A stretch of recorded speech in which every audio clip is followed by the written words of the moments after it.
Hello and welcome to the Capital Games Podcast. I'm the Wiz. And I'm Zero. This week we have, for a dead week, we actually have a lot of stories this week.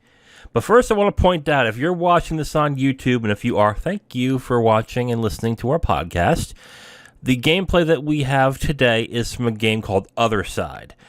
Zero, have you heard of this game called Other Side? No. Okay. Not. A pattern that you guys have probably been noticing, if you've been watching the segments on YouTube, is that I'm the one who records the gameplay most of the time. Zero has at times too. I've been recording all the gameplay for the games that we're playing. So yes, it's me who is playing all the roguelikes. Okay, so this is a roguelike XCOM, essentially. And I gotta tell you, go ahead, I'm sorry. I was going to say, oh, neat. Yeah. It's actually very good. I was very surprised by it. I think I got it in a Humble Bundle like a while ago, but I started playing it for the podcast segments, and usually I just play about an hour, hour and a half, and I have a recording that's about 5 hours long. It's good. It's tough, but it's tough in the right ways, and it rewards you gradually. It still makes it satisfying, like most good roguelikes do. So I really enjoyed it. So with that, I definitely recommend, if you haven't tried it yet, especially for the sale that's coming up, or that's on now on Steam, I'd check out Other Side. Is there something on the sale that you think people should be picking up on? For anyone who's a big fan of Vampire Survivors, check out Bone Razor Minions. I know Jeff Gersman has been talking a bunch about it too, because much like Vampire Survivor, it's priced at a bargain basement price. Regular price is $5, but with the Steam sale starting today, it's down to $4 now. So excellent price for it. It's got kind of a retro pixel aesthetic, but supposedly the sound and the dad grade jokes are really good in that one. I'm looking at the video of it right now. It runs a lot smoother than, I would say, Vampire Survivors, but it looks like more is going on. Do you have this game? No, it's been one that I've been keeping my eye on. All right, well, that's not... well, if you haven't gotten Vampire Survivors, that's definitely one to pick up, too. But that's only $5, so that's not bad either. I imagine Vampire Survivors is probably on sale right now from the Steam sale. Yeah, you're probably right on that. Other than that, both games, I guess we'd recommend on that. Remnant from the Ashes is on sale. Oh. The complete edition is like $25, which is excellent. That's not bad. That's a good game.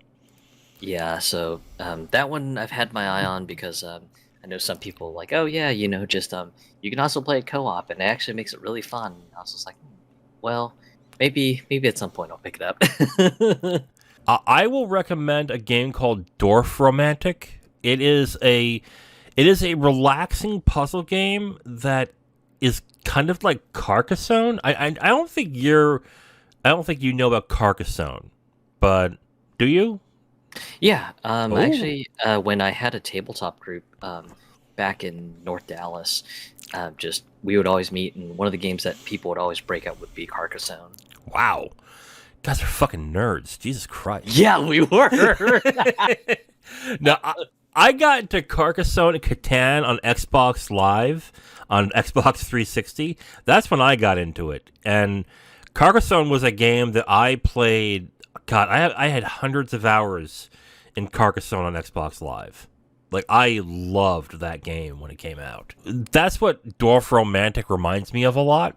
But it's like a chill kind of puzzle game that you play, and you just earn points by making towns and forests and stuff like that in the game. So I would recommend that. That's $11.19, 20% off. Still a very good game, even for that price. So I would recommend that as well. But yeah, just lots of great stuff going on for the theme the autumn themed Steam sale that's going on right now. So for anyone who's likely going to be listening to this this week, your wallets may already be dead. Oh from God! Just all the sales. If I hadn't have overspent on Criterions this month, I probably would be jumping on this. But Zero, why aren't you there for me when I need you? Oh, I wish, but I've got some personal stuff going on, so I can't partake in it either. No, I'm not. No. I want you to stop me. I'm not telling you to like. Oh God, this is not the movie podcast. So, but anyway, I'll get into it anyway. I ordered some at the beginning of the month and spent a good amount of money. And I was like, okay, that's it. I'm done. I'm done for the month. But then I realized I ordered the wrong edition for one of the movies I got. It's like, Oh, no. shit. It's like, great. So I had to return it back to. I went to my local Barnes & Noble, returned it, and since they don't sell movies anymore, I had to go back on the website to get the version I wanted.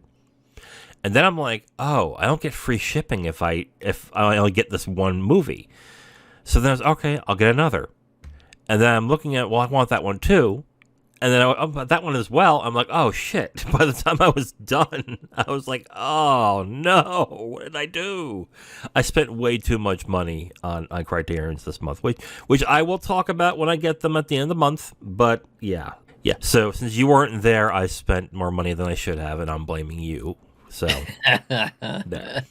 Okay, let's get into the topics for this week.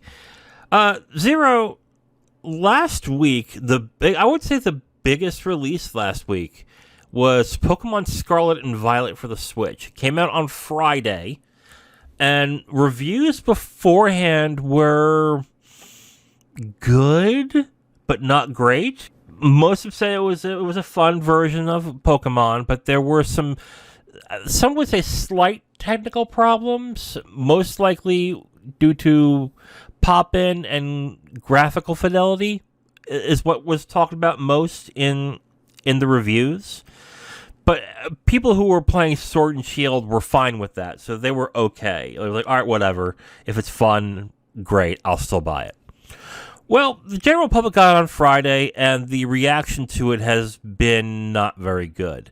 Reports and videos of severe pop-in, graphical glitches, and others, and also telemetry issues as well, such as falling off the world into a blank abyss in certain aspects of the game too. Just loads of glitches that have happened with the Pokemon Scarlet and Violet games. We normally don't talk about these things in the podcast since we're a business focused podcast, but I think this is a good reason to talk about this. But before we do that, Zero, what are your thoughts on the reactions when it comes to Pokemon Scarlet and Violet on the internet this week? So it was interesting. Much like you mentioned, just the critic reviews were like, hey, it's fun enough. If you like Pokemon, you're probably going to be fine. Yeah, the graphics aren't great. Whatever, no big deal. If you're into Pokemon, and so that was kind of the initial sort of discourse on it, and then on Friday, holy cow, it changed. And one of the posts that I think really, really, really showed the mood of how people felt about the game was the Nintendo of America account on Twitter had posted a post saying, "Hey, launch day is here. What are you doing in the Paldea region?" And it was just nothing but hundreds and hundreds of replies to this Twitter post saying, "And fix your damn game." And I'm just like, whoa. Okay, I guess people are angry? Ooh, that's not a great look. Yeah, it's not a great look. And the thing that which surprised me is that Nintendo games are usually the games that don't have these problems.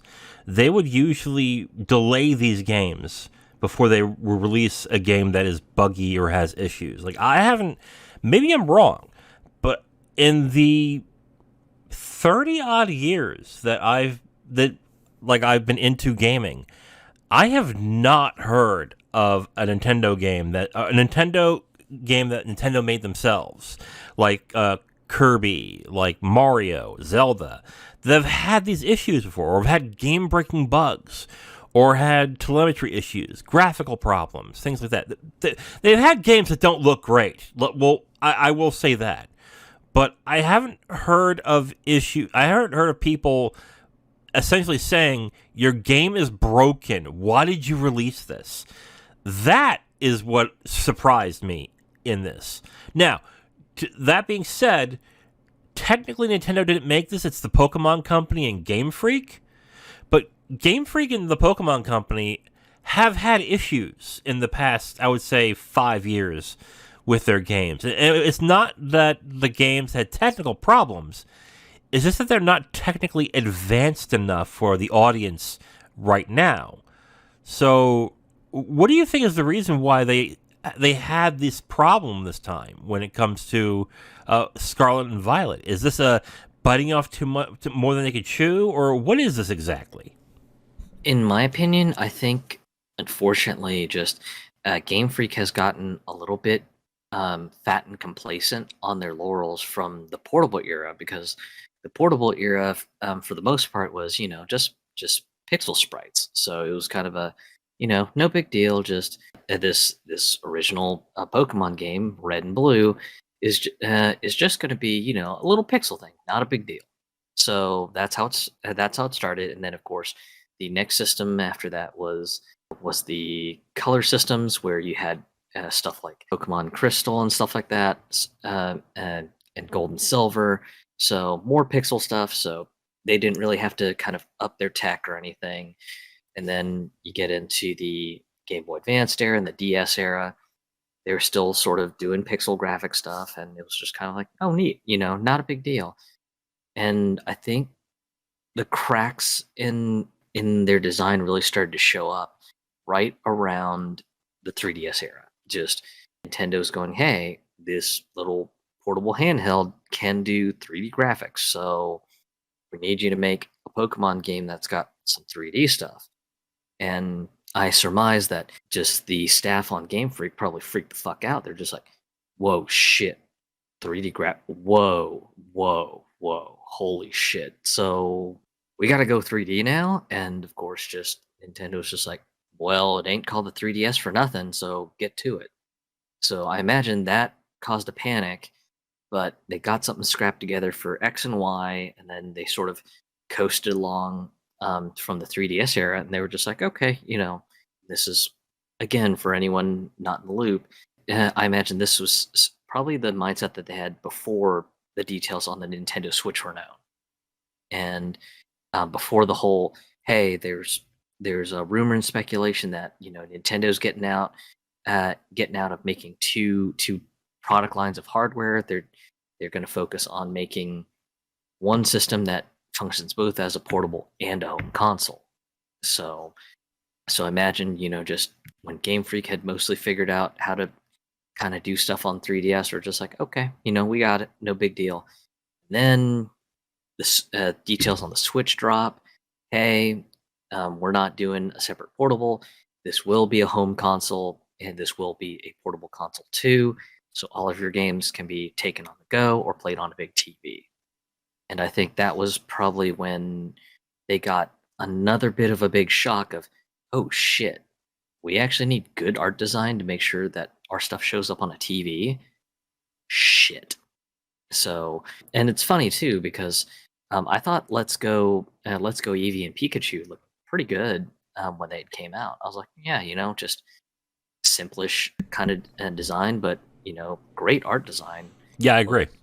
Looks great on TV. Okay, if Game Freak can just kind of keep this kind of energy, and maybe less motion controls for capturing Pokemon and stuff like that, and just kind of go back to a traditional Pokemon, great. Would love to see it. Then you had Sword and Shield come out, and of course, Sword and Shield had its own bit of problems. Dexit being one of the big controversies I remember during the launch, which was more from the fact that just Game Freak had really kept things really close to the chest about being able to access all the Pokemon in the Pokedex and everything.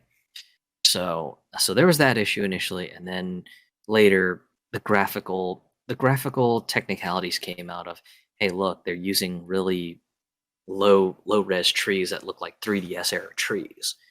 And again, fair criticism, because the Switch is a home console as much as it is a portable console. So this should have been a warning to Game Freak. Hey, your games are being played on a big ass TV now. You need to step up, either ask for help, do something and improve the visual fidelity, and also just the graphical optimization of the game too. So you have that, and of course Arceus came out. Legends Arceus came out. Technically, while Game Freak did work on it, they did have some help from, I believe, Monolith Soft of the Xenoblade Chronicles game fame. So they had a little bit of help there, but even still, just Arceus has moments where it chugs too. And then um, Brilliant Diamond and Shining Pearl, they had their own issues as well, but those were subcontracted to a Japanese mobile game company to do. So that wasn't technically a Game Freak thing. And then we got to Scarlet and Violet, and just now the technical knowledge cracks of Game Freak are really starting to be more apparent now. Right. And the other problems with the past ones in the Switch, which is was it Shining Pearl, Sword and Shield, and Let's Go. Like Let's Go, like you mentioned before, Let's Go is fine. Let's Go actually looked pretty good. Shining Pearl and Brilliant Diamond was it was a throwback, so that was fine. Sword and Shield, I think graphically just did not look good, but it ran okay. Like I don't remember there being a lot of frame rate issues when it came to that game and everything. But this is the first one where there are severe issues, not just that it looks not great and it doesn't run very well, but people are breaking through the game, or there are bugs that happen throughout the game when they're playing. I saw a bunch of video where monsters are walking around during a battle sequence when they're really not supposed to, for some reason, or elements of the game just disappears and flickers on and off for no reason whatsoever. Like there's just a bunch of technical problems. Here's my question that I had when this was going on. I agree that Game Freak and the Pokemon Company need to get better tech and need to build a better game for the next one. They should have done it with this one, but they have needed to have an update since Sword and Shield. But my question is, do we know that these games are making the most money for the Pokemon Company right now? Like, I don't know exactly what their money making is right now in their games. Like, maybe they're making more money on merchandise or the TV show or the movies or the card game. I don't entirely know. Or maybe more money is being made on Pokemon Unite or the mobile games than these quote-unquote mainline games, as to why maybe that's why they're not putting the money in to improve these games, because it could be one of two things, because A, they feel like it's going to sell regardless, or B, the return on it is not as big as if they put more money into those mobile games or into the card game. What are your thoughts on that? As far as the Pokemon Company's financials, technically, since it's considered part of Nintendo, I think there's really not clear visibility on how their financials are doing. But in my personal opinion, I think it's more that the merchandising has kind of gained a foot over the gaming side of things.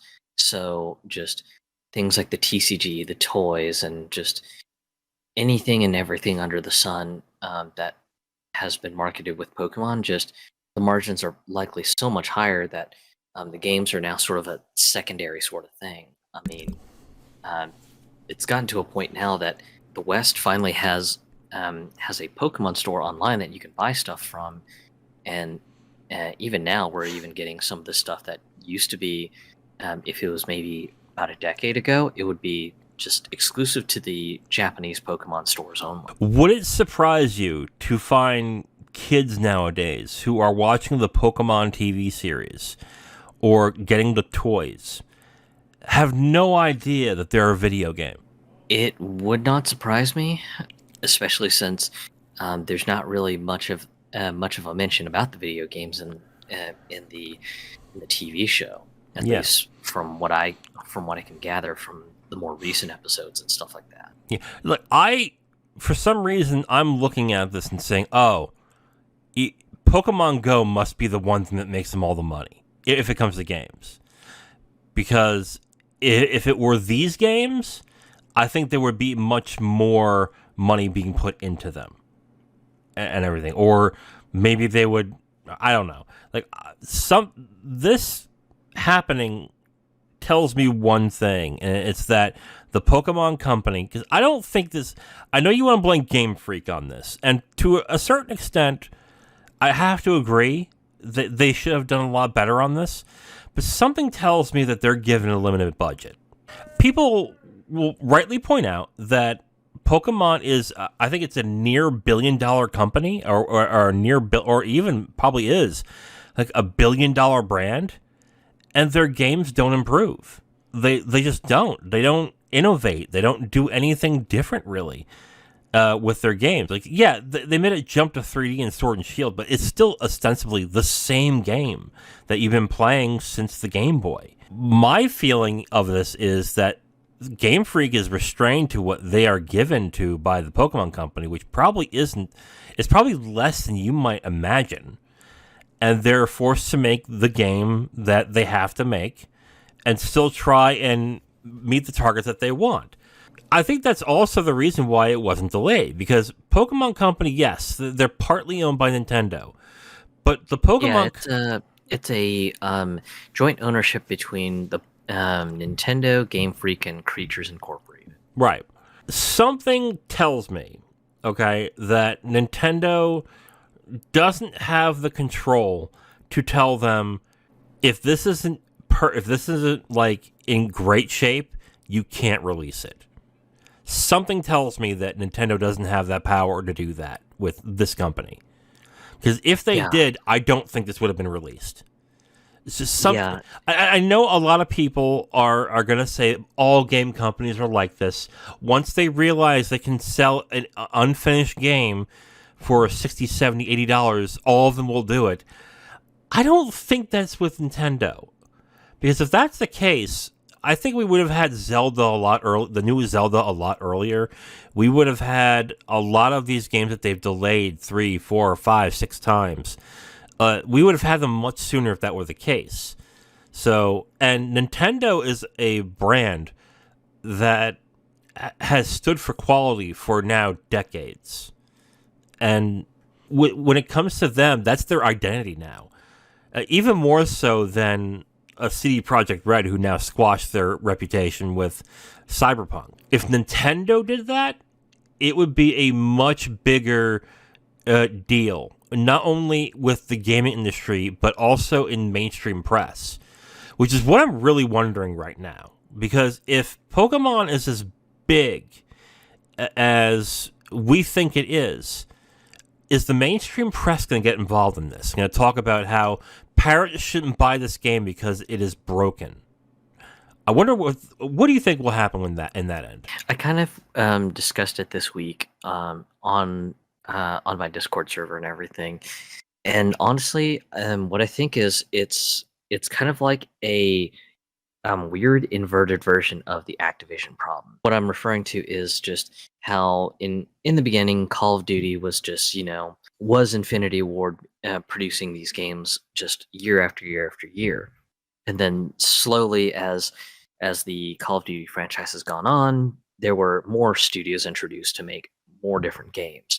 And then eventually that idea had been scrapped, and it's just been kind of a, hey, now we need to get all hands on deck to make the next game and everything. And now I think we're to the cycle of, all right, so we need all hands on deck making Call of Duty games, but we're going to slow down our release cadence to just releasing, just one Call of Duty game every X number of years, but we'll have our major multiplayer product tied to the Call of Duty Warzone brand. So instead of that, Pokemon has been just one studio making stuff, eventually Game Freak ended up creating a second studio, and when that happened, I believe that they ended up having one of their B team studios take over one of the main 3DS Pokemon games. I forget which one offhand, but the main Game Freak studio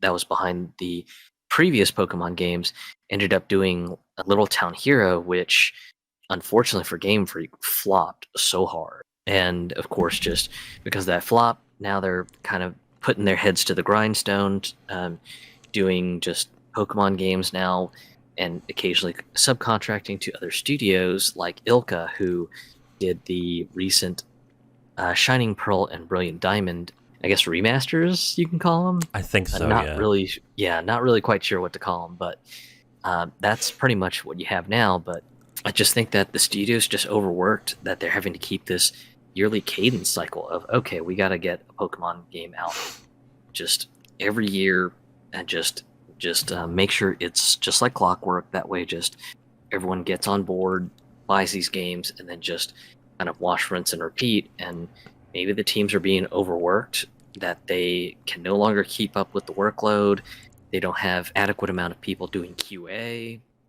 There's just a whole bunch of big question marks in this whole equation, and that's really what I'm more curious about. If there's just something going on behind the scenes that we, the public at large, just cannot see, that's causing the issues behind the scenes. Didn't Game Freak do Tembo the Badass Elephant too? Yes, they did, and that was an Xbox 360 game. And that bombed too, right? Yeah. Yeah. And that was also done by the main Game Freak studio. Jesus. What do we think this is going to do with the sales of Pokemon Scarlet and Violet? Is this going to affect it negatively at all? That is going to be interesting to see, because I know one of the articles that one of our friends on the Discord server had just posted up was from Dexerto, and apparently there are reports from people on Reddit saying that they've been able to have Nintendo of America issue out a refund for Scarlet and Violet. And for anyone who knows how stingy the eShop is with refunds, this is a rarity. This is one and truly a rarity. So that's not a good look in general. I think the bigger question that I'm real curious about is, will some of the bad press get to a point that the global Nintendo offices will end up reporting back to Japan with where we have some reputational trouble with Pokemon, and I know Nintendo's all about reputation, so what do we do? Do we, just do you guys need to yell at Game Freak and say, get off your asses and fix this damn game? Or what do we do? And that's honestly going to be the bigger question, because it's like you said, Nintendo, typically, if it's something that they are 100% worried about that it may not meet their standards of quality, they will delay the game. They will just say, we just don't think this game is in the right shape, so we're just going to hold back the release. And yeah, it sucks that we have to delay it, but we promise you the delay is going to be worth it, because you will get quality from that. I think that's ultimately what's going to come down to. Okay. I do not think this is going to hurt sales in the slightest. I just don't think so, because there's plenty of parents right now who are buying this game now for their child to get for them for Christmas. So those kids are not they're not going to know it's busted until they play it on Christmas morning, or it'll be patched to the point where not many people will notice it.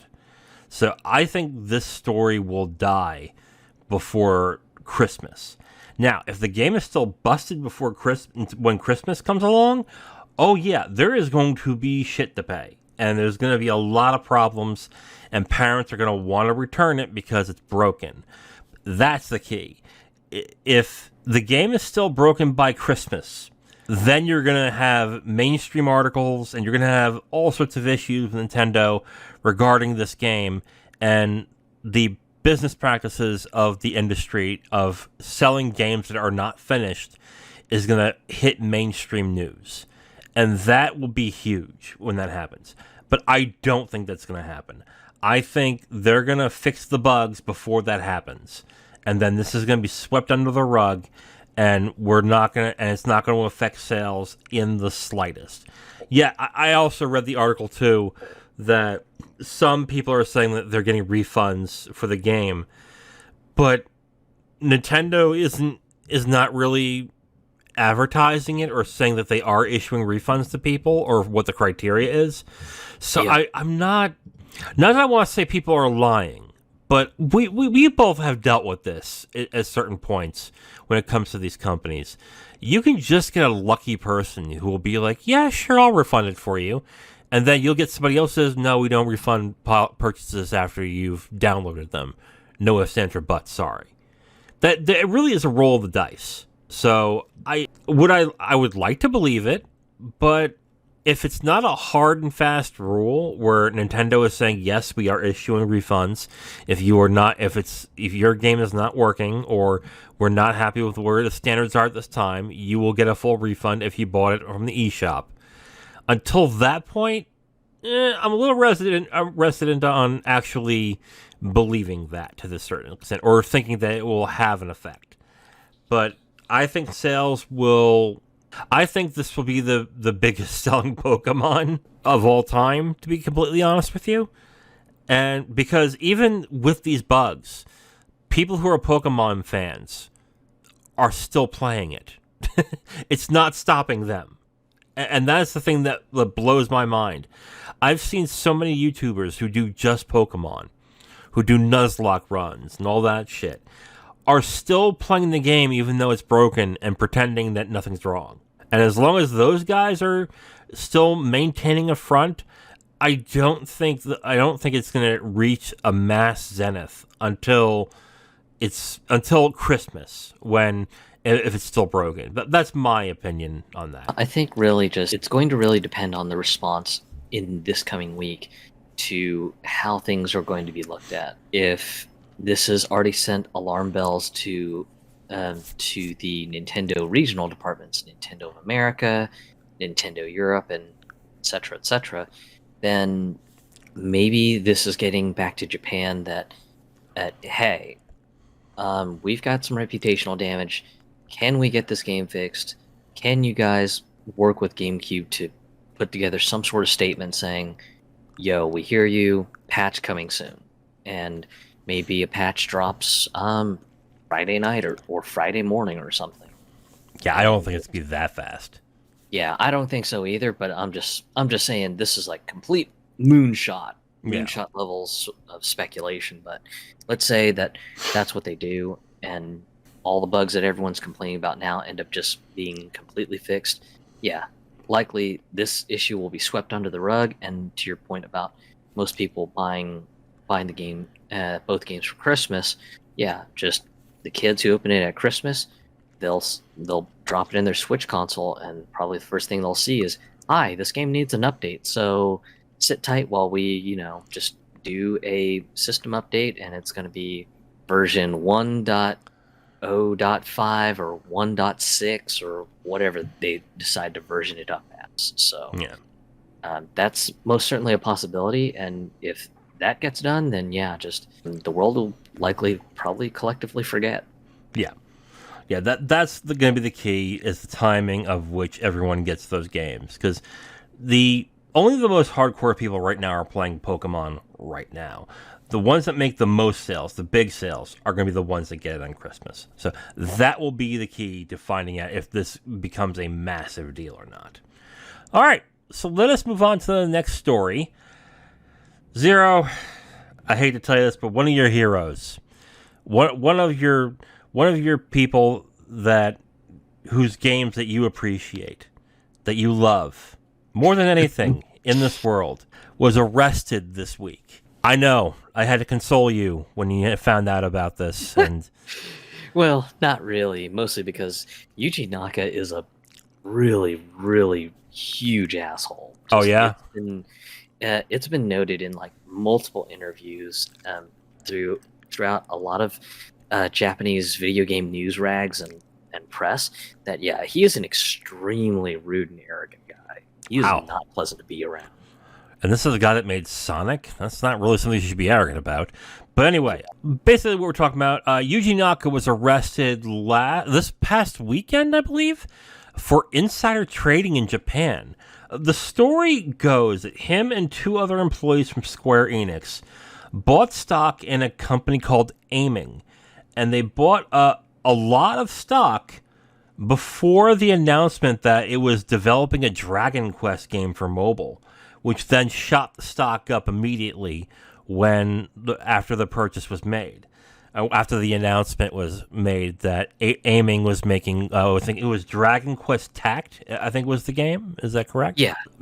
And this is an interesting story because this pretty much caps off, I'd say, a 3-year disastrous tenure with Square Enix, where his last game was Balan Wonderworld, which he then eventually sued Square Enix over, I think due to reputational damage, where he says he was taken off the project 6 months before release. Zero, what are your thoughts of Yuji Naka getting arrested for insider trading? So, to kind of clear up the timeline, Yuji Naka and his two cohorts who went in on this whole stock scheme, they had bought the stock back in January of 2021, I believe. And this was when they had gotten internal information in Square saying, hey, we're going to be working with Aiming to make Dragon Quest Tact. And that was when they had made the purchase, when they had gotten that sort of insider information within the company. And then, where things really get interesting, is Dragon Quest Tact ends up doing a worldwide release in that same year in July, so literally 6 months later. So what I'm assuming had happened, at least according to what I can roughly translate from some of the Japanese newspapers, was he purchased about 20,000 US dollars in stock for Aiming back in January, and then 6 months later, after Dragon Quest Tact comes out and it ends up doing, just the initial millions of downloads and everything, just Aiming ends up posting on Japanese news, hey, by the way, just our new title Dragon Quest Tact came out and it topped the most downloaded games on mobile phones as of this current weekend or whatever. Oh, never mind, I got the year wrong. So it was actually 2020, not 2021. But yeah, so 6 months later, game comes out.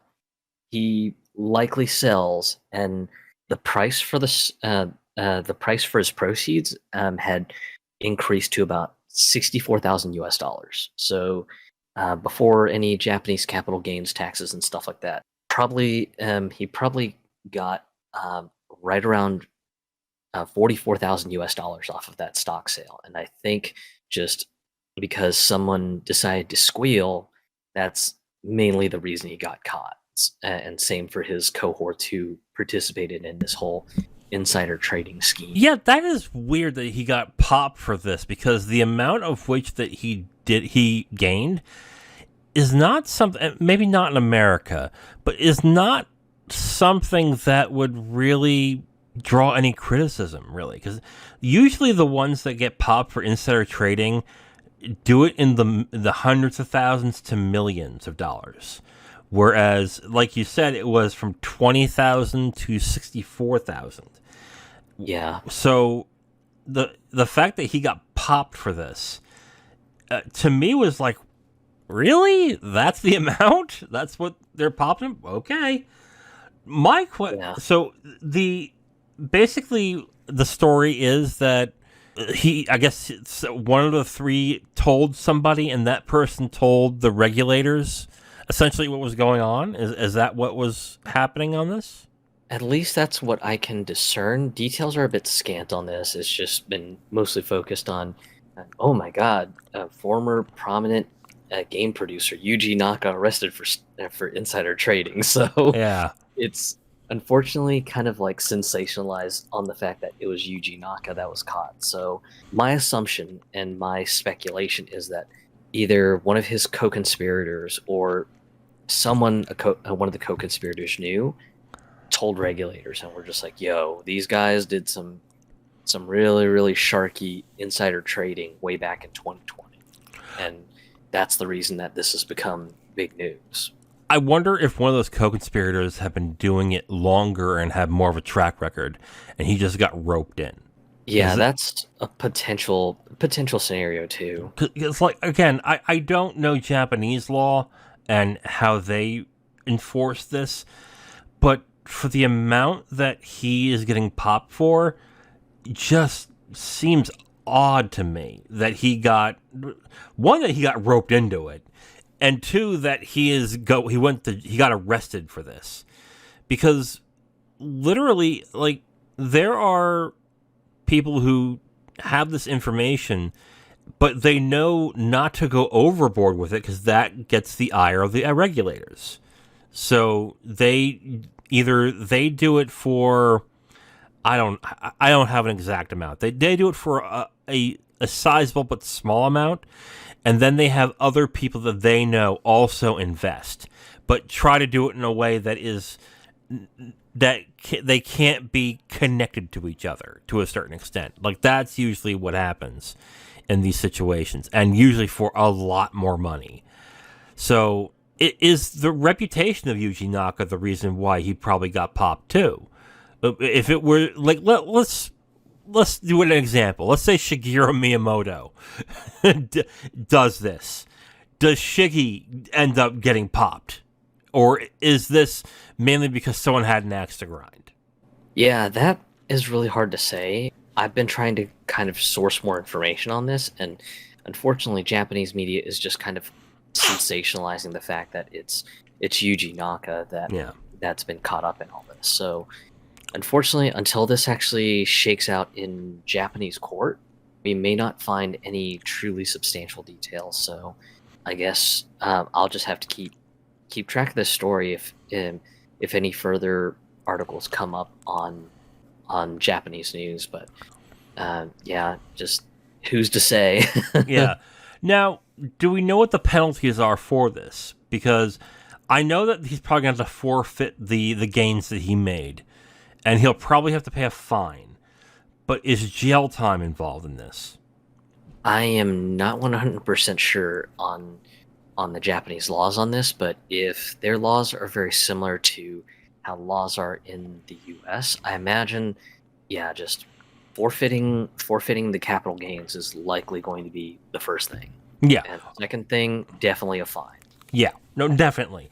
Those are usually standard, that you have to forfeit the earnings and then you have to pay a fine. But again, the people who get popped for this do it in the millions. They do it in like much bigger amounts, which is why I'm curious to what happens to Yuji Naka after this. Because then if he goes to jail, I often wonder if there's something else involved in this, or maybe just Japan is that much more strict about it, which could be the case too. But when I read this and I started reading up on it, I was like, the first thing that caught me was they popped him for that little. Like, wow. And it makes sense that he got popped because somebody squealed. Because I don't think a regulator would look at that and think something is amiss. I think to a certain extent, maybe somebody was saying like, oh, invest in my company, please. And yeah, sure, why not? And that's what happened.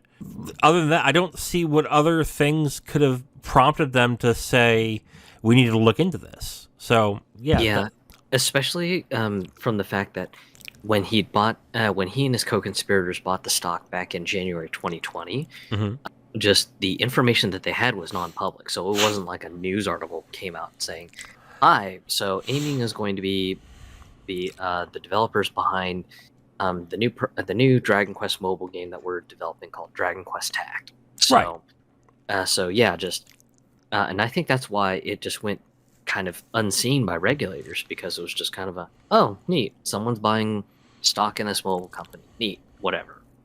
And then just him selling right on the day that they announced, hey, Dragon Quest Tact is now available. By the way, it's a game that we co-developed with the help of a mobile gaming company called Aiming in Japan.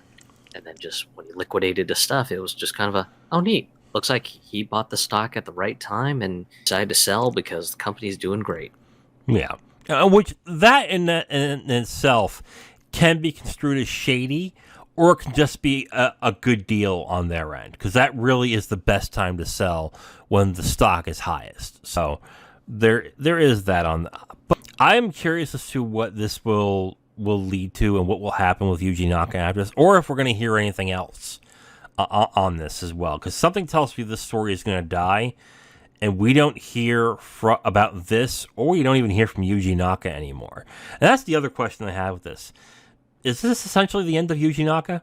Likely so. I mean, he hasn't been involved with the Sonic stuff for years, ever since he sort of left Sega and everything, because apparently he had his own grievances with Sega. But some folks on Sega had said that he just became as toxic as plutonium to work with. So just they were just like, okay, well, you've got two choices. Either you can take a demotion where you're doing really shitty work, or you can voluntarily resign and get the fuck out of here.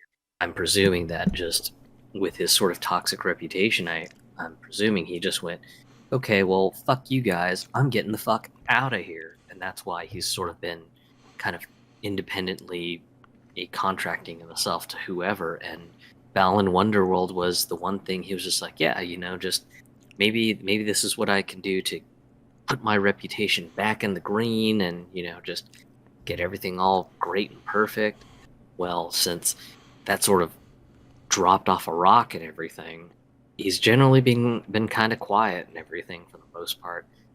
I think he had some comments on like one of the 3D Sonic games in the past after he had left, and he was like, yeah, I just don't like the direction the Sonic games are going. So Yeah. just after that, he hasn't really said much on the Sonic games or just anything. He just kind of keeps to himself. So yeah, maybe this is just something that'll just cause him to keep himself quiet and just go, okay, well, just had a shitty game. I've now been prosecuted of a crime. Maybe I should just shut the fuck up and just not put any more undue attention on me.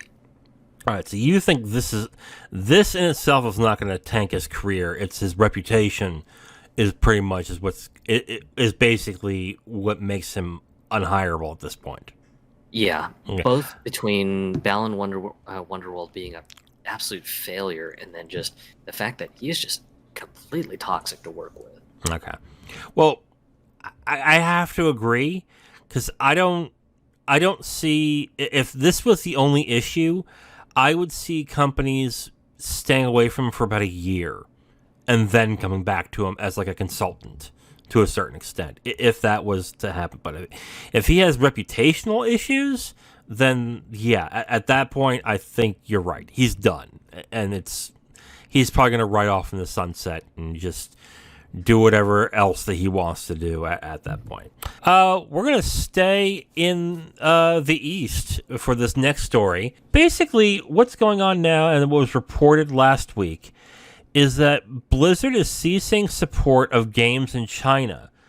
This would be Diablo 3, Overwatch, Heroes of the Storm, World of Warcraft, and they're going to cease the support not because of issues creatively, but because of licensing issues due to a disagreement with NetEase. This agreement ends in January, and after that point, since they can't get something squared away, basically support for those games will end, and they will cease to work in the Chinese region.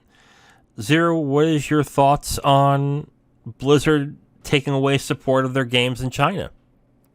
It's a bit unfortunate, but for anyone who's not versed in the realm of international politics, this will cause a pretty decent drop in Blizzard's revenue, because I know China has always been one of their big markets, and to lose that market isn't good. And to add additional context to this, for anyone who's not familiar with how mainland China approves video games, you have to run them through a approval council that's run by the Chinese Communist Party. And with that being said, just when you run it through the approval process of the Chinese Communist Party, they'll tell you to remove, censor, or change certain things to basically toe the party line. Yeah, So that's why games like Hearthstone had to change the looks of some of their cards, or why World of Warcraft had to change the clothing on some of the female characters. yeah, I mean, it goes even farther than that. Like when your character dies in World of Warcraft and you're taken to the graveyard, they couldn't depict dead skeletons in the graveyard. And depicting anything that relates to religion and superstition has to be done completely away with. So there's just a bunch of changes. And why this mention of this Chinese Communist Party council is so important is this council has not approved any new quote imported video games since June 23rd of 2021.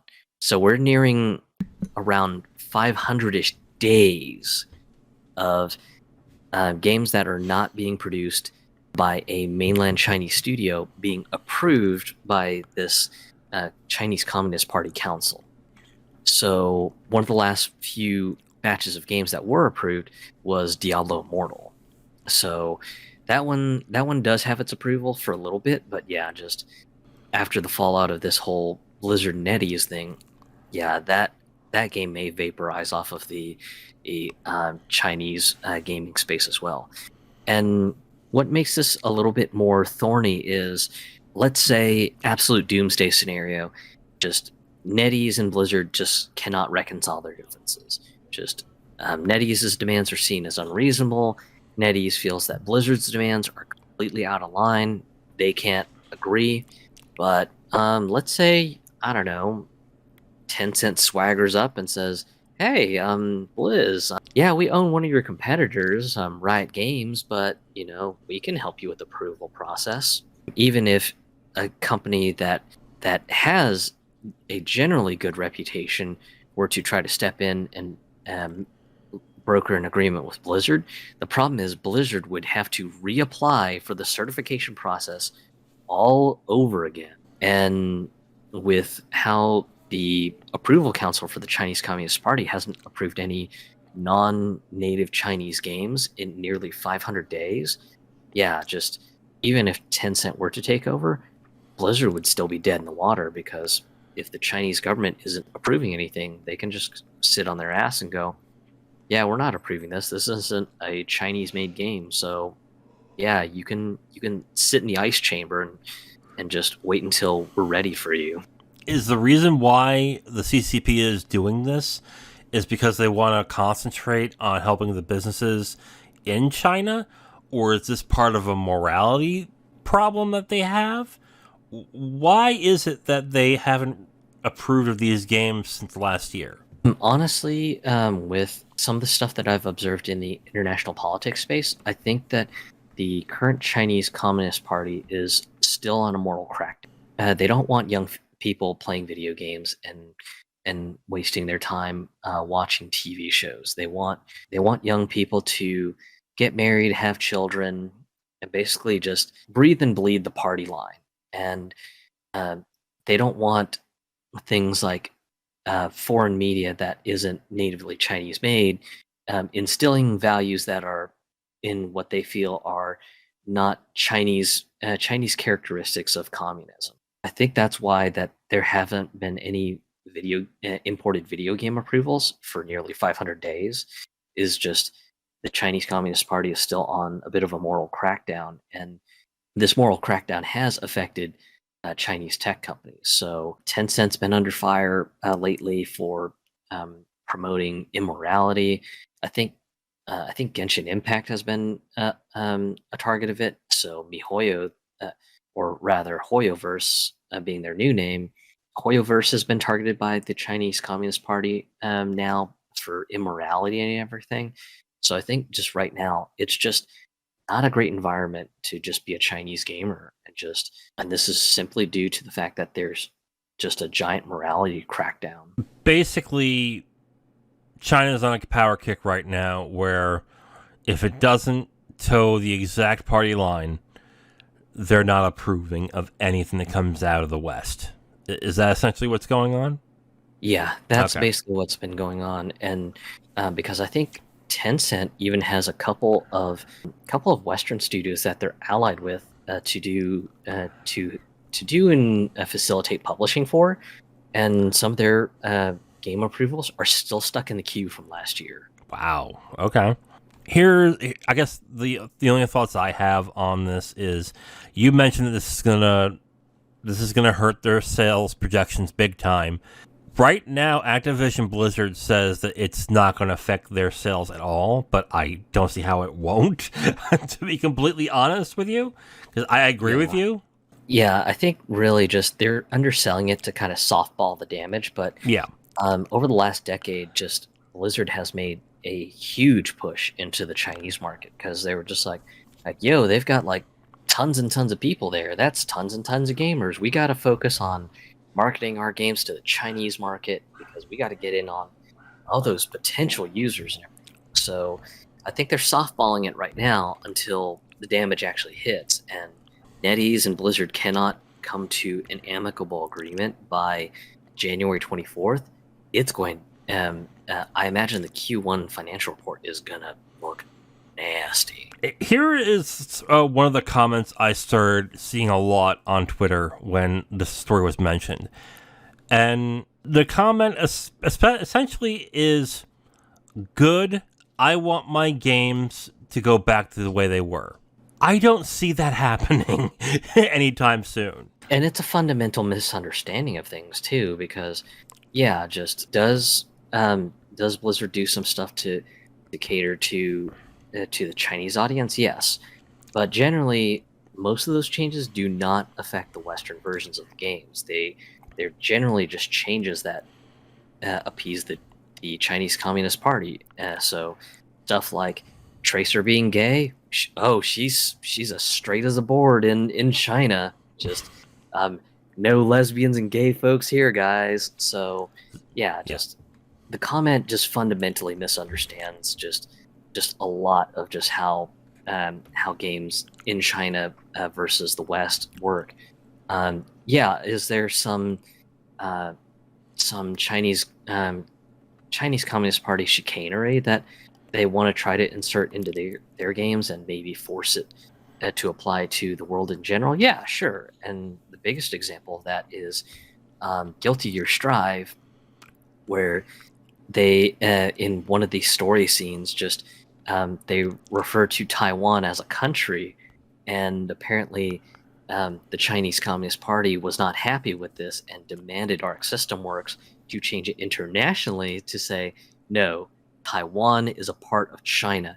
Get it freaking right. And Yeah. of course, just because Arc System Works didn't want to lose the sales in China, they were just like, okay, Yeah. we'll change it. So Again, for those of you who think that this is going to be a good thing to a certain extent, I don't think the changes are going to be made unless this freeze out happens for, I'd say, 5 years, which I don't think that's. I don't really know the international politics of this, but I don't see them keeping this going for a long extended period of time. Do you think? Do you think this is something that might last a long time?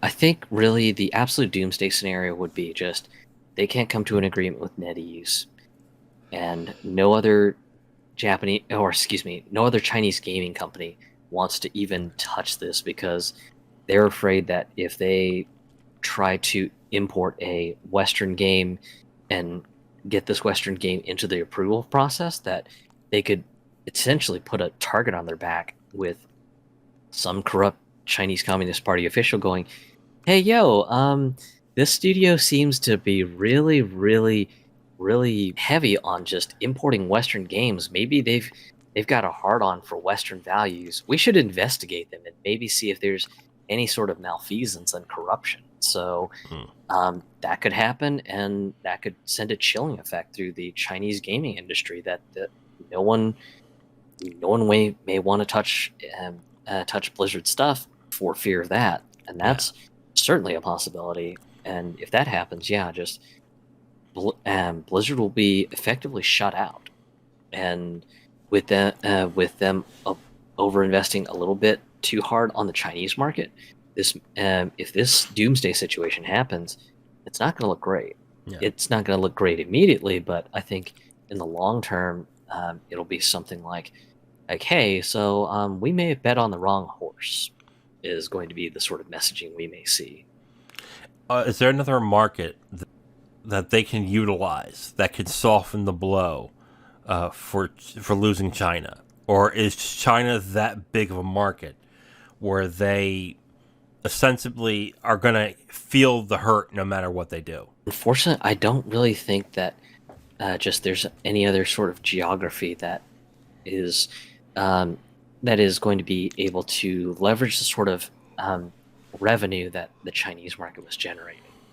So I don't think it's going to suddenly bankrupt Blizzard for anyone who's thinking that, because yeah, definitely not going to do that, but it's definitely not going to look good on Blizzard's balance sheet, because I imagine just you're going to have a bunch of stockholders going, hey, why are the numbers not getting bigger? And then just having to fess up and say, yeah, so the one partner we worked with in China, just we can't come to an agreement with them. We had to turn off the Blizzard game servers, so we're not earning money on microtransactions and all that sweet jazz for the Chinese versions of the game. And just nothing we can do about it. It's going to have some stockholders asking questions and everything, or maybe a potential good is it gets the gaming industry as a whole to question investing in the Chinese market if the Chinese government can suddenly just change the rules and say, oh, well,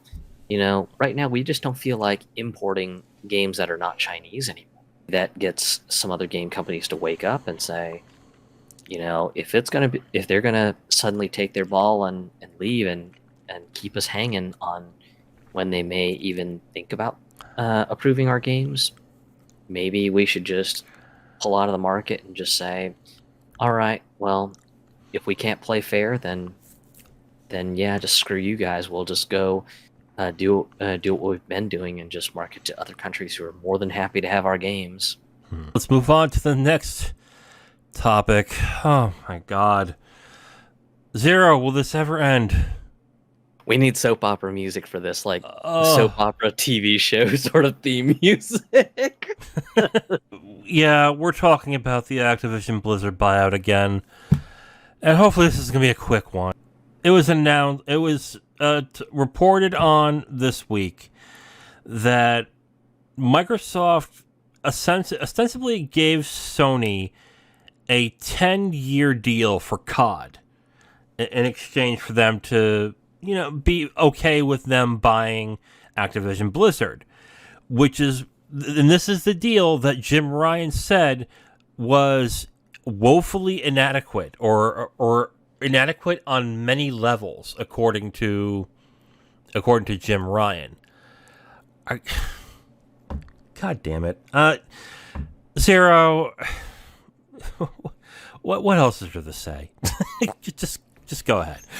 I think the short of it is this is a clever play by Microsoft to basically say, hey, we offered this deal in good faith. You can take it, or if you decline, then we can use your words against you and basically say, hey, we offered to work with you on Call of Duty in good faith, and you turned away the gesture because no, Call of Duty belongs to PlayStation. Okay, obviously you're trying to play this on grounds of just being in not good faith, and then of course this ends up playing well to the legal system, because the legal systems in many countries will say, Sony, you literally rejected a handout by Microsoft, so what your testimony is no longer trustworthy, so fuck off, your complaints no longer matter. Yeah. So it's a very clever play, and that's really what I take from it. And Jim Ryan stepped in it too, because when a reporter asked for comment on this, I think it was in the same article, it was for the New York Times, Jim Ryan ostensibly said, COD is not the issue. The issue is the fact that they're going to own a sizable amount of the market, and that and that is the big problem. That they're going to own, and they're going to have a size, I guess, a sizable amount where they're just not going to be able to compete. Essentially, is what he said, which is not true in the slightest. It really isn't. And Yeah, especially with PS5 being the top-selling console for ninth gen stuff right now.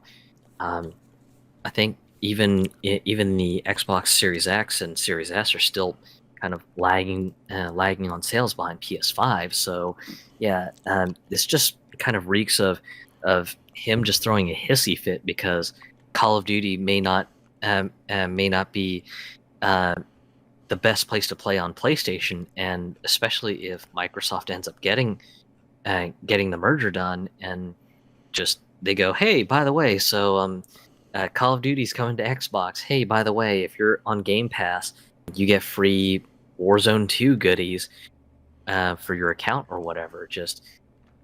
It just reeks of just being lazy and not leveraging the brands that PlayStation has a back catalog of. I know in some of the past episodes about this whole deal, you've mentioned that just Sony could go back and look at stuff like Resistance, and maybe go back to the drawing board, try to make a Resistance game that's a very solid multiplayer game that ends up feeling as sharp and as tight as maybe Halo or Call of Duty, that gets people going, yo, I gotta get a PS5 for this. I want to play this game.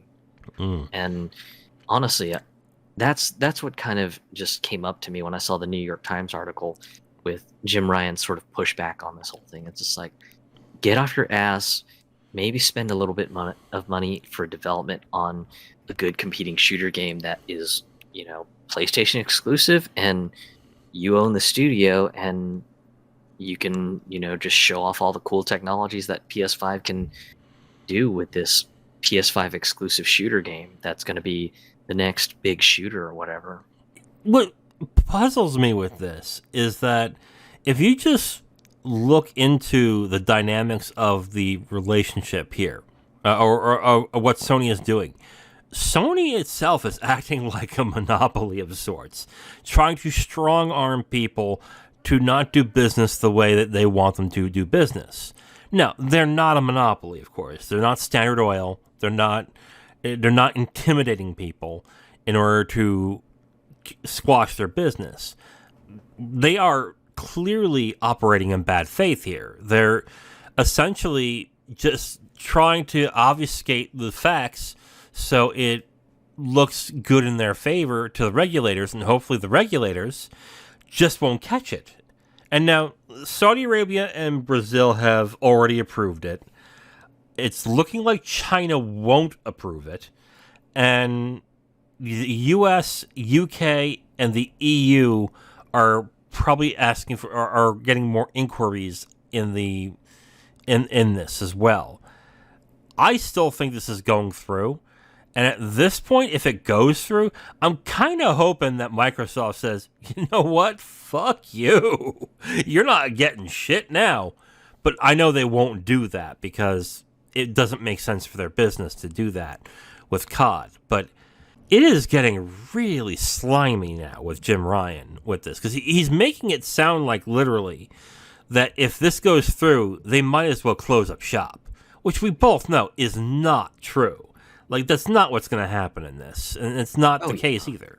Yeah, and that's kind of what I took from his comments on this. I was just like, oh, you're getting into a hissy fit because PlayStation might not be the best place to play Call of Duty. Well, you've got other games to leverage. Why not leverage those games and show off how cool your system is, or go back to your back catalog of stuff and maybe try to make an arena shooter or something that competes with Call of Duty.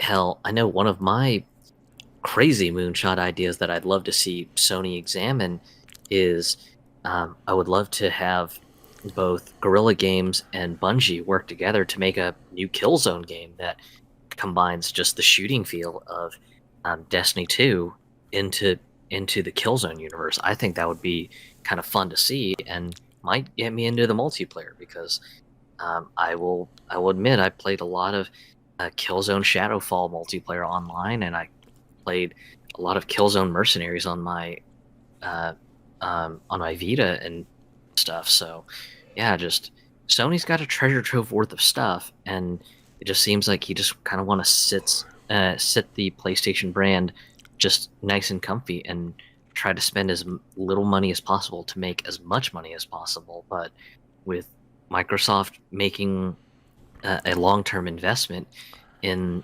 and looking at the video game business in kind of more of a marathon sort of mindset, it's eventually going to come back and bite PlayStation right in the ass. And I think he's kind of desperate right now to sort of strongman a reputation of, yeah, look at Microsoft, they're being real shitty. Just this is unbecoming of them. They're doing stuff that's hurting the video game industry at large. And yeah, I'm not saying Microsoft is innocent either.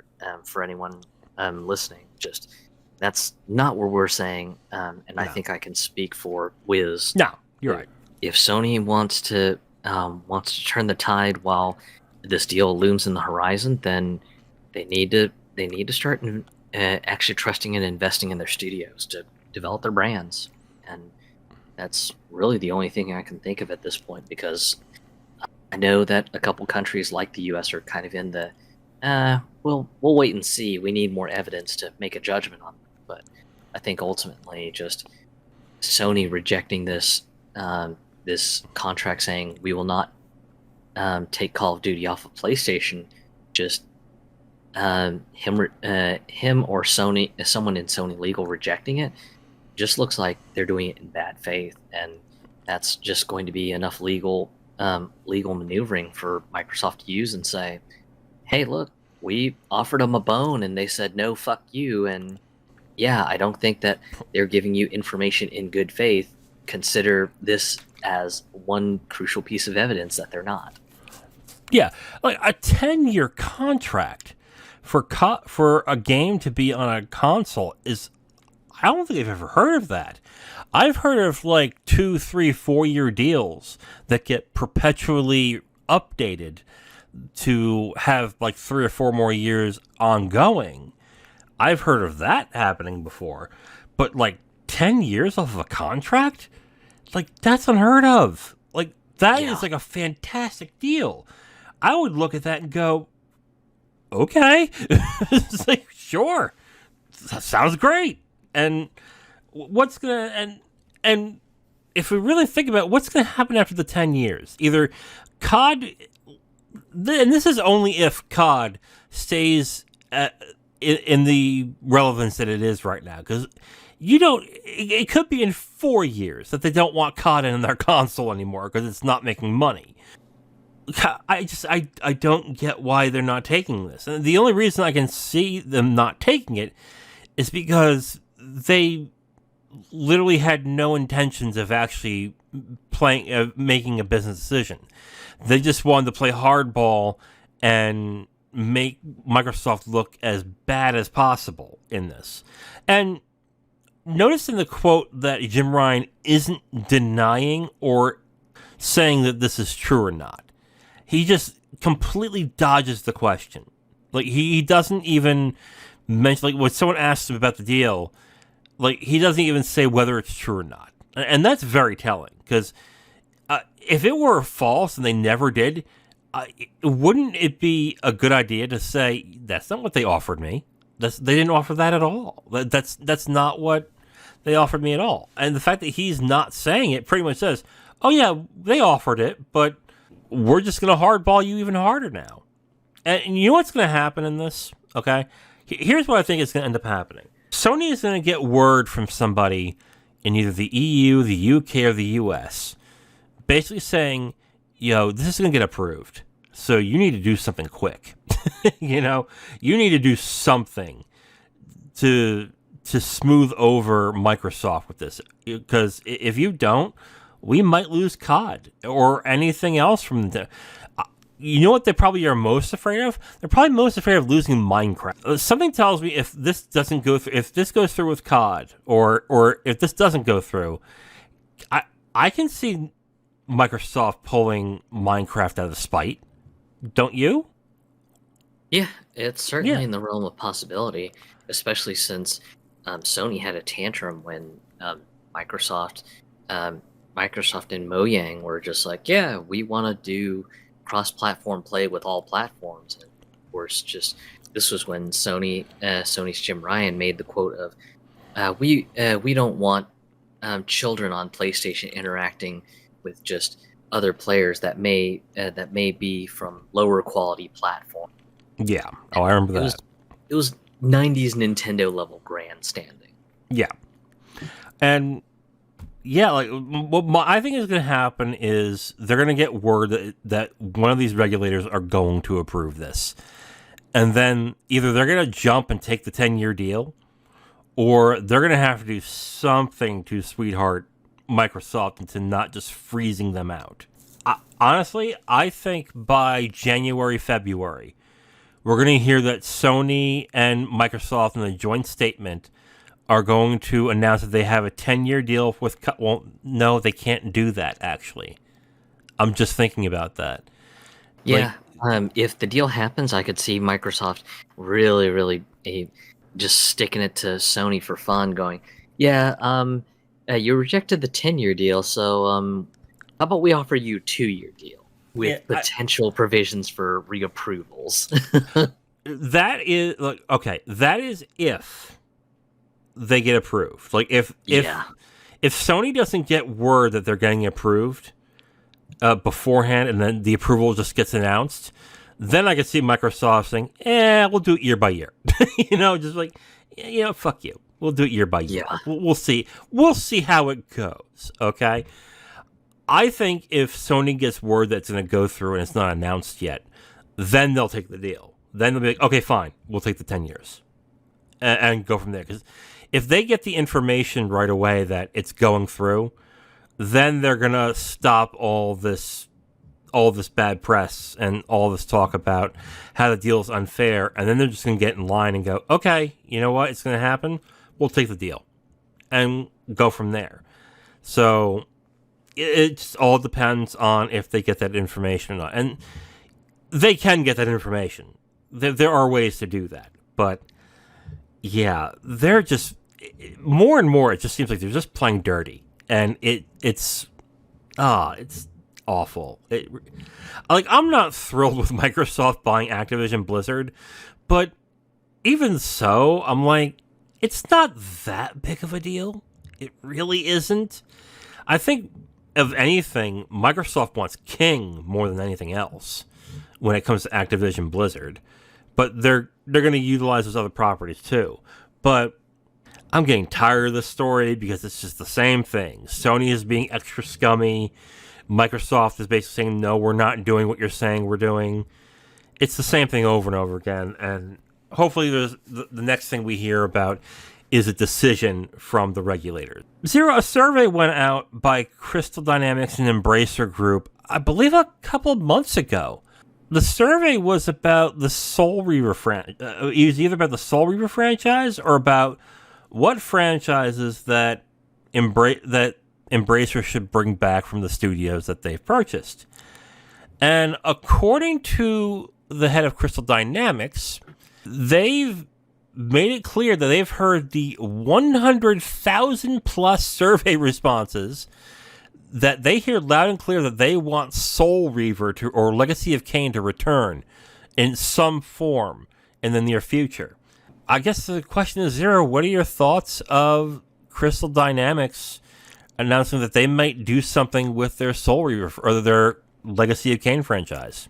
As long as it's not a PvP thing, kind of like their last game that they did in the Soul Reaver universe.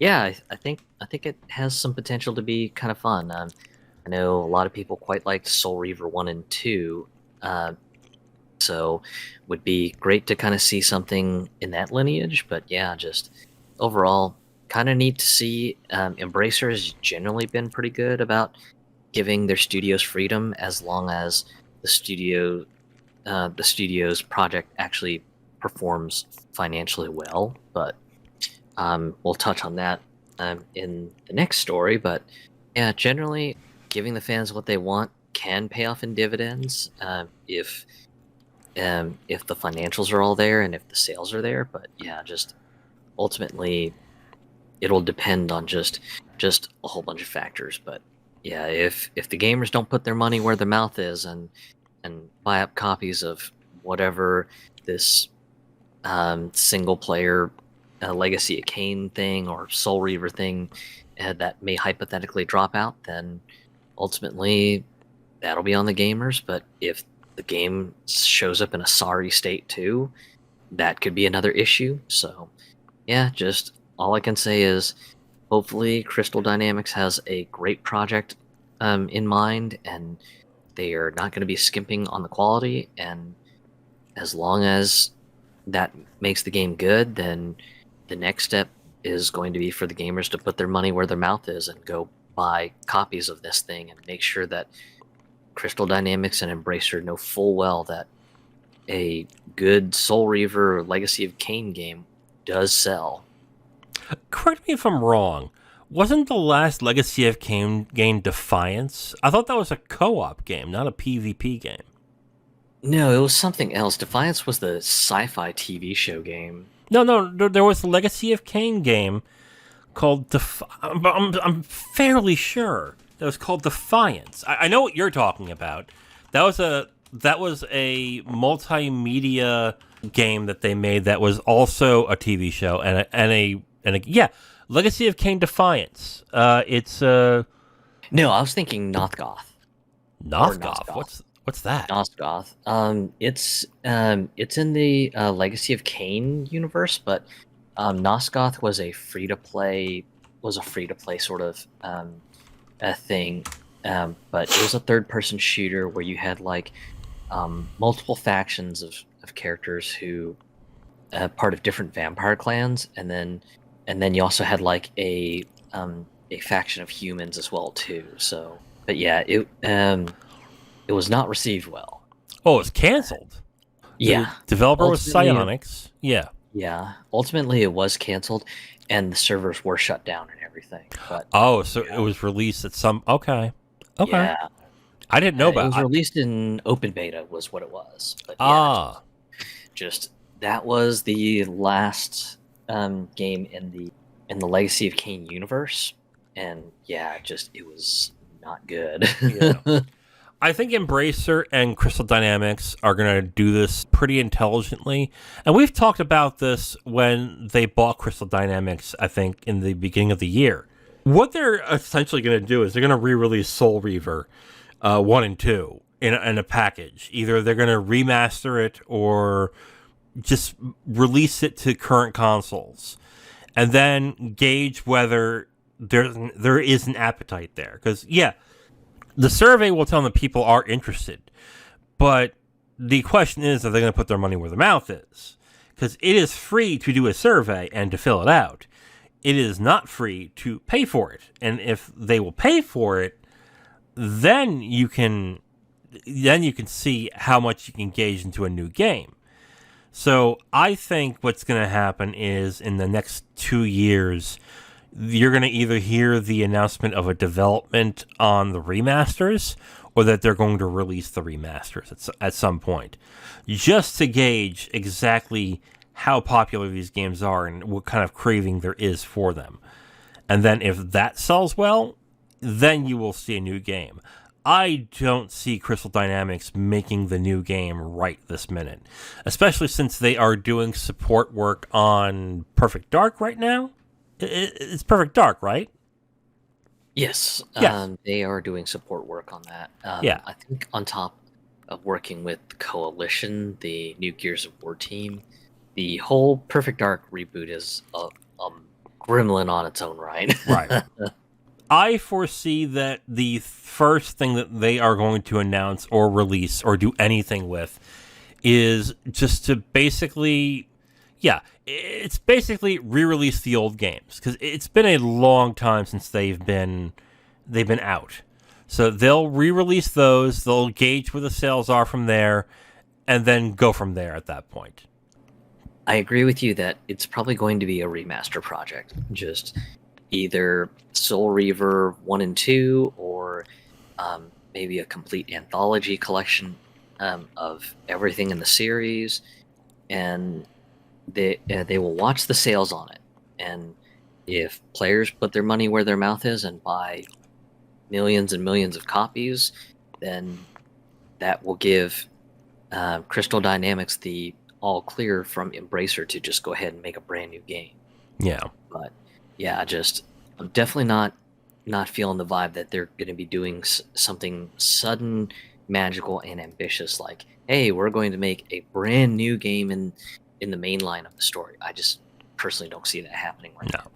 And especially, let's get into the next story, especially with what happened with Volition and what they did this past with this past release that they did. Volition released Saints Row during the summer of this year, and it did okay in sales, but it still disappointed. And that was mainly because of the technical problems, and just the quality of the game itself was not great. This is now leading for Volition to go from a main studio to develop games to now a support studio for Gearbox. Zero, what do you think about the fall of Volition after the release of Saints Row? Yeah, it definitely wasn't good, and in my mind, I think really part of the reason for the low sales and everything is also likely the fact that they completely ignored releasing the Saints Row reboot on Steam, because just for the longest while the Saints Row games have been on Steam, and to all of a sudden just kind of pull the rug out from under people and go, oh yeah, so you want the rebooted Saints Row game? You have to go on Epic. You have no other alternatives. If you want to play it on PC, either get it on Epic or don't. And it's a little bit funny and ironic that the news of Volition becoming a support studio for Gearbox came up, because I believe it was either this weekend or yesterday, Volition actually released a brand new trailer for the Saints Row reboot game, saying that they fixed over 300 bugs and glitches in the game.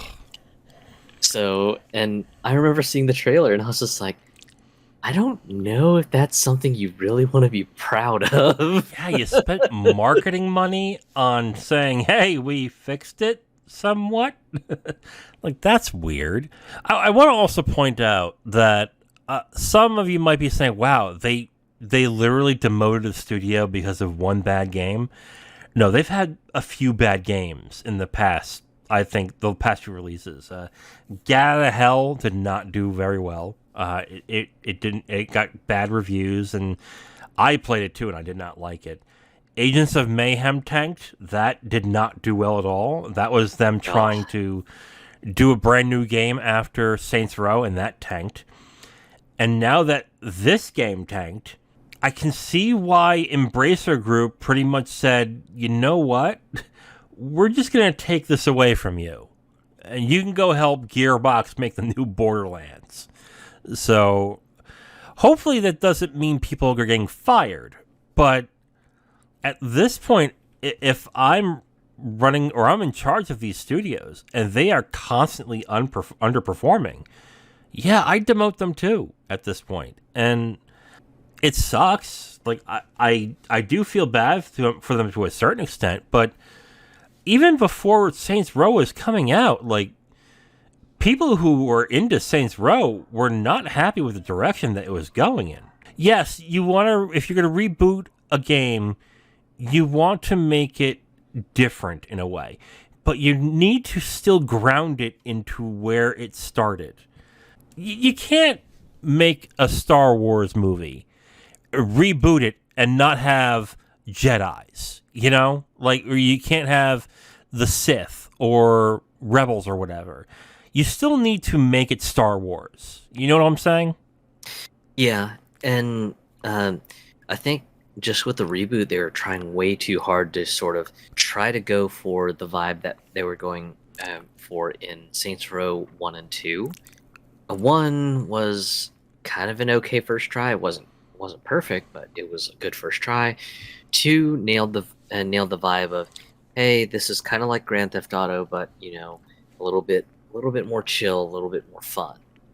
And again, just one and two aren't bad games. Just people kind of mistake them being cult classics as somehow equating them to being just super popular and whatnots. And I hate to bust everyone's bubble about it, but No. yeah, just Saints Row 2 was just ultimately relegated to cult classic status. I mean, it's a great game, but it I think when it came out, there was a Grand Theft Auto that had came out, and well, just Grand Theft Auto won that money fight. Yeah. Saints Row only got popular because people heard Grand Theft Auto multiplayer and went, "Oh, I want to try that. That sounds awesome." That's exactly the reason why Saints Row 1 sold so well and did so well. And you're right, Saints Row 2 did pretty good, but when compared to Grand Theft Auto of that year, it didn't make that much money. It was when when 3 came out is when it gained the identity that it really propelled it to a big time franchise or a big time game, because 3 just went in an entirely different direction and did such a good job with it that it like, to me, I will say this, and people be like, "You're crazy." I think Saints Row the Third is probably the best of those types of games. That is including the Grand Theft Auto games. Like, I think Saints Row the Third is the best out of any of them. I think that's how good that is.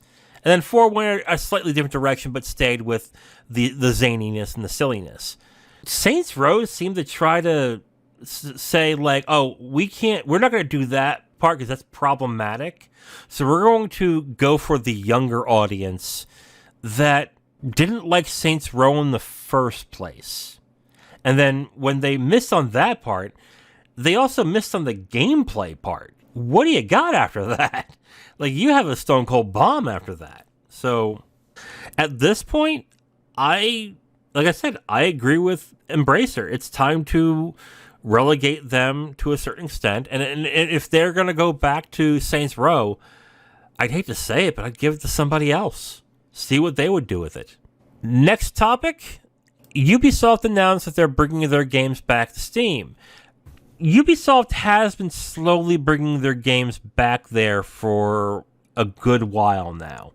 But their newer games, such as Assassin's Creed Valhalla, Far Cry 6, have been exclusive to their Uplay Connect, or Ubisoft Connect, I think is what it's called now. It's no longer Uplay. So them saying that they're bringing them all to Steam is fairly big news, especially since they have been they really have not wanted to put their games on Steam if they can help it. So, Zero, what are your thoughts on them bringing their catalog back to Steam?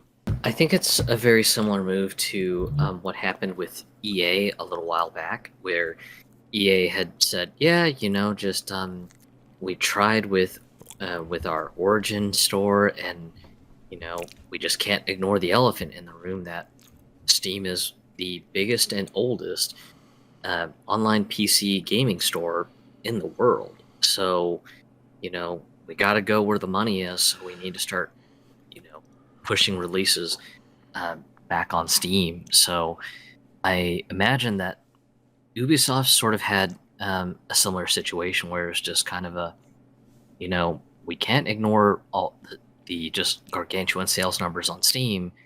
We need to do what we can to get ourselves back onto the Steam store. So that's one part of it. The second part is more, this is more speculation on my part. So don't take this as being the truth or some sort of gospel for me. But with the Tokyo Game Show recently happening back earlier this year, and the Steam Deck finally making inroads with Asia as a whole, I think some of these companies are also looking at the potential for Asian markets like Japan and Korea to kind of be potential avenues to get additional sales on PC, especially with the Steam Deck making PC games potentially a bit easier for some people in Asian regions and stuff like that. But that's speculation on my part. So maybe that's a little bit too far ahead. I don't know. I mean, that's not a bad reason to think that's possible. Here's my personal anecdote, okay? I forgot that Ubisoft releases their games on PC. Literally. I literally Yeah. forgot. Like, when Far Cry 6 came out, like, I waited for it to be on sale for like $20 on PS5.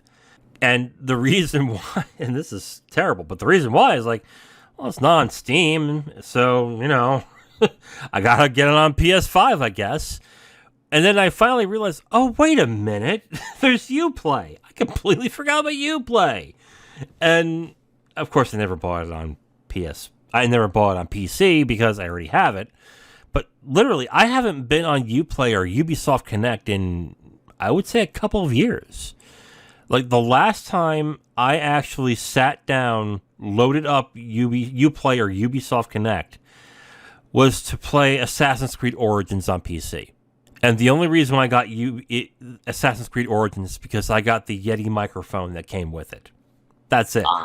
Yeah, that's the only reason. So, like, I don't engage with that store. And that was the same thing with EA. Like, I completely forgot that their games were on PC because I did not interface with their store and with their app. I just didn't. Because, like, Steam has made itself the app you have to have in order to play PC games. And then Epic, because my nephew was into Fortnite and I got into Rocket League for a period of time, I downloaded Epic and I still update Epic. That's how it works. Ubisoft and EA, I just didn't bother. Oh, and GOG. I play GOG because I play Gwent. Okay, like I'm obsessed with Gwent, so I play GOG. I play on GOG all the time. So there's that too. Okay, so let me just mention GOG to a certain extent. Aside from those three, I didn't go to the other apps, and they're as good as not on PC anymore if they're not on Steam or those apps. So in that case, I mean, that was it. Like, I completely forgot that these games were on PC. And I have to believe I'm not the only one here. Like, I have to believe that, like, if it's not on Steam or it's not on Epic, it might as well not be on PC at this point. So, or am I just that myopic and dumb? Please tell me if that's the case. No. I mean, honestly, I think that's how a lot of players feel because a great one of recent memory was Tiny Tina's Wonderlands. When it had initially came out, it was a Epic Store only exclusive, and of course, a lot of people who are longtime Borderlands fans were just like, "Oh, yuck, Epic?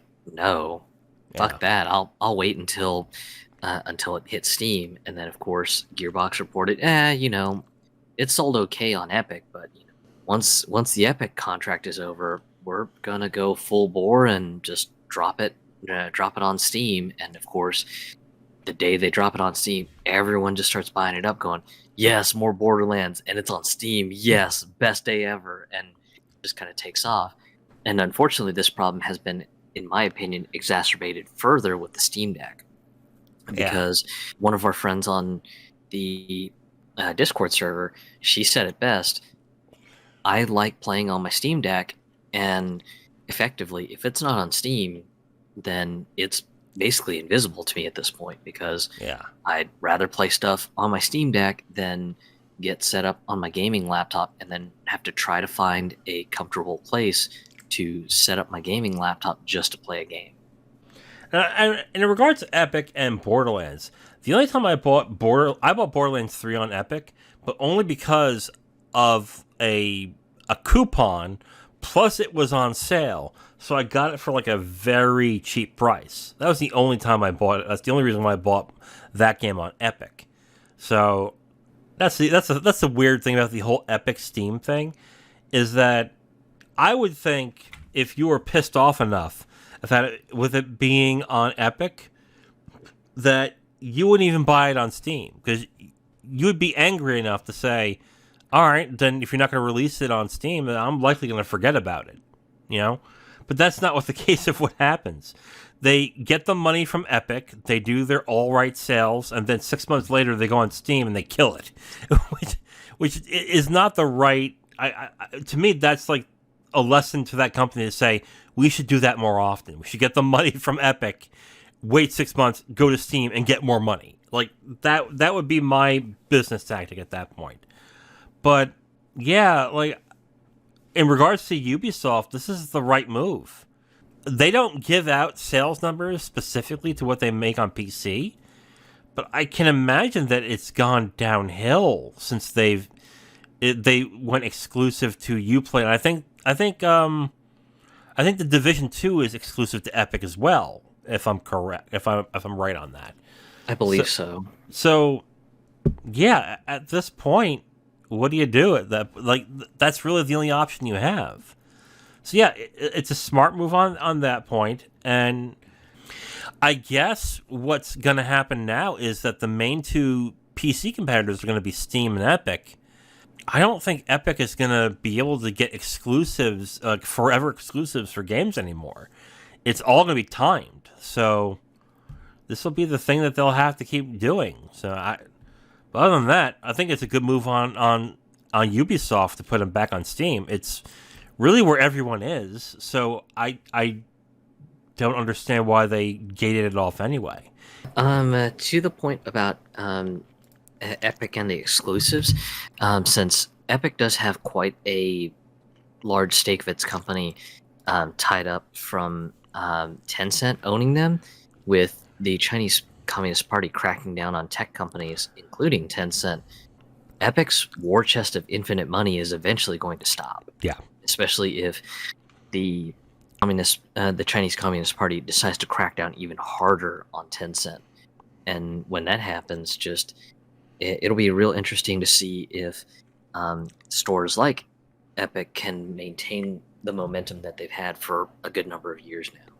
We'll see. Yeah, ultimately, I would just like games to be on as many stores as possible, and just this whole let's divide up PC gaming into these little fiefdoms. I'm just like, I hate seeing this. Right. But I got the business reason as to why these companies did this. They were big enough and they felt like they can get more people on their servers or on their PC app. Why not reap all the benefits? But when EA decided to go back to Steam is when it was like, oh, this is over. This is done.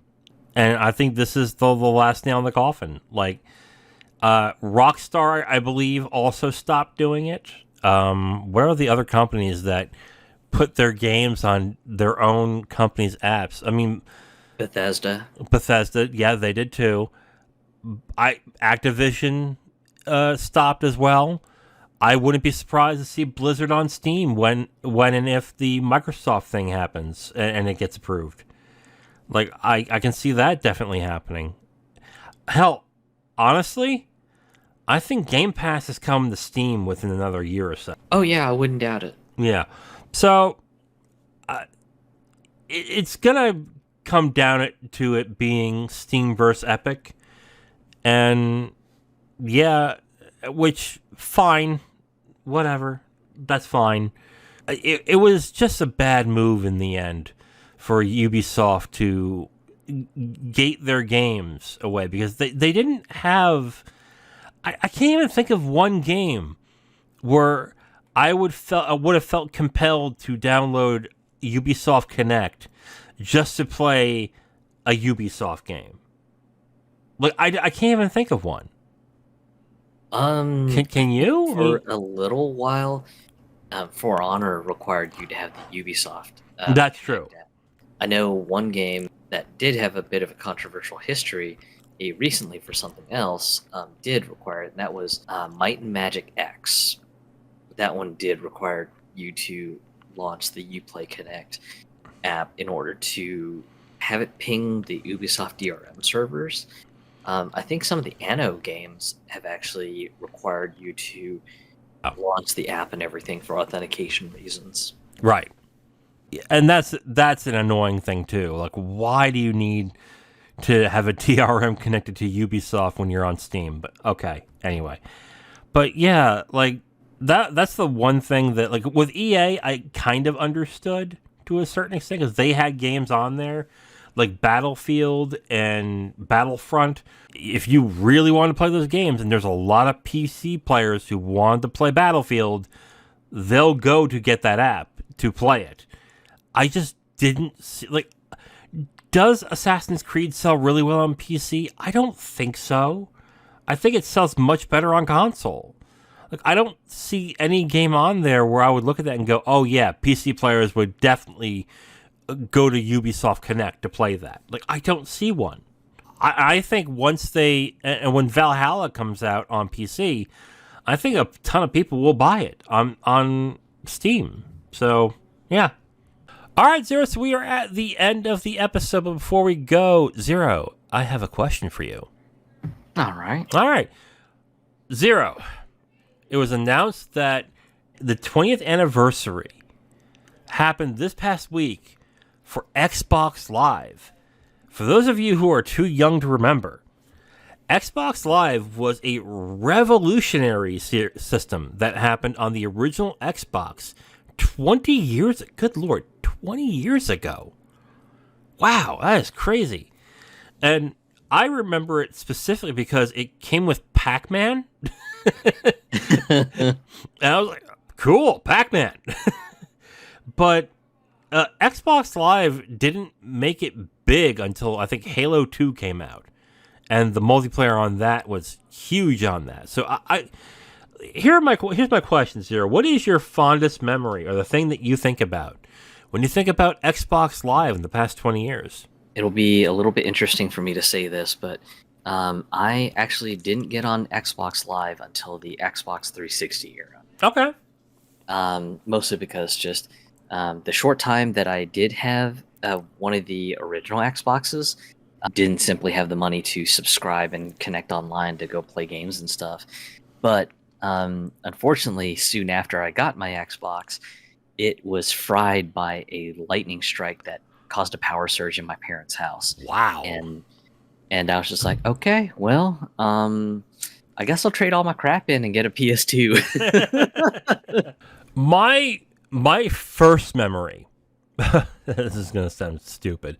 My first memory of getting Xbox and Xbox Live is being at my friend's house, hooking it up, showing him the online, and him being amazed by it.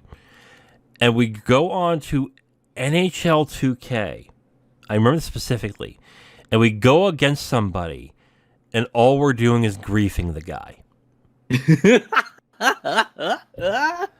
Like, he's playing the game. He's killing us, of course. And we're like, hey, man, your parents home? Oh, my God. And it's like, I live by myself. And it's like, you want to see a grown man naked? Like, totally just like, and the guy was a good sport, but it's just like, he's like, you guys are stupid. But in all seriousness, like, I know Halo 2 was the big thing that got a lot of people to get Xbox Live. But the one thing that I was amazed by was Xbox Live on 360, camera, Uno. Yes, I've heard many a story about that. Oh my Lord. Do you know how much sex I've seen on Uno?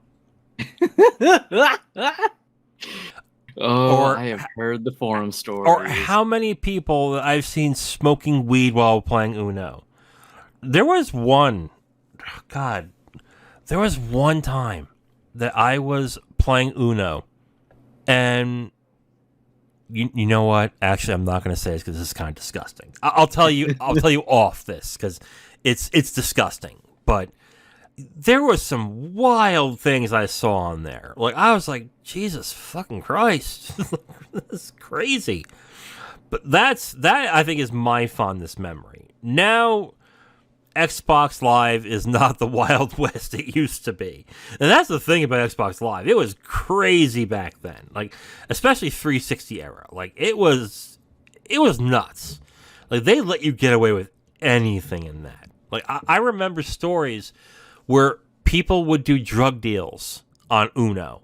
Like, they say, oh, I got this kilo. Oh, yeah, really?